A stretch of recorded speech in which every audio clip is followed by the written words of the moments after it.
Hi everyone, in front of me I've got HUAWEI Nova 12S, and let me share with you how to change system language on this device. So let's start with opening the settings right here and then scroll down to the very bottom to find system and updates. Then tap on language and input and tap on language and region at the top. And right here we've got the list of all currently applied languages. We've got only English, so let's tap on add language, and here we've been transferred to the full list of available languages from which we can choose. So simply find yours and tap on it. Let me choose Greek.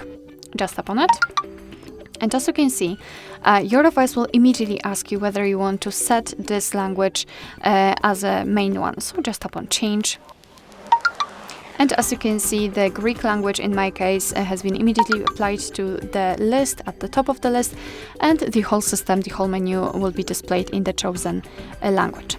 Of course, if you've got more than one languages added to this list, you can quickly change them just by tapping on the specific language, and your device will quickly reorder them.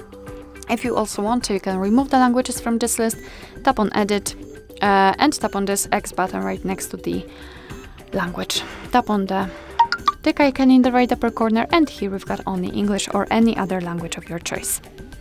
Alright, so that will be all. Thank you so much for watching. I hope that this video was helpful, and if it was, please hit the subscribe button and leave the thumbs up.